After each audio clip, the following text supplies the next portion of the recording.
اعوذ باللہ من الشیطان الرجیم، بسم اللہ الرحمن الرحیم۔ السلام علیکم ورحمۃ اللہ وبرکاتہ۔ چشتیہ ٹی وی کی جانب سے خوش آمدید۔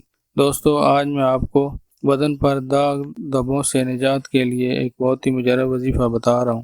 دوستو، اگر ابھی تک آپ نے میرا یہ چینل سبسکرائب نہیں کیا تو سبسکرائب کر دیں اور بیل کا آئیکن بھی پریس کر دیں تاکہ ہر نئے آنے والی ویڈیو کا میسج آپ تک پہنچ سکے۔ وظیفہ اسکرین پر بھی دکھایا جائے گا۔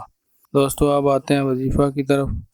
آپ نے کرنا یہ ہے کہ اگر کسی بھی جگہ جسم پہ، بدن پر یا جس چہرے پر کوئی داغ دھبا ہے تو جو آپ دوائی کسی ڈاکٹر سے رجوع کرتے ہیں، دوائی یا مرہم آپ کو ملتی ہے، تو اس پر مندرجہ ذیل آیہ مبارکہ 41 مرتبہ پڑھ کر دم کریں اور پھر وہ دوائی یا مرہم استعمال کریں۔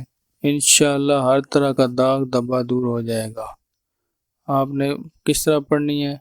اول آخر 11 مرتبہ درود شریف ابراہیمی پڑھنا ہے اور درمیان میں سورہ بقرہ کی آیہ مبارکہ پڑھنی ہے 41 مرتبہ، مسلمات لا شیاۃ فیہا، یہ آپ نے 41 مرتبہ پڑھنی ہے، اور اول آخر 11 مرتبہ درود شریف ابراہیمی پڑھنا ہے اور اس پر مرہم پر یا دوائی پر دم کر کے وہ استعمال کرنی ہے۔ انشاءاللہ آپ کے جسم پر داغ یا دھبا ختم ہو جائے گا۔ دوستو، میرے ویڈیو کو لائک لازمی کریں۔ انشاءاللہ نئے ویڈیو کے ساتھ حاضر ہوں گا۔ اللہ حافظ۔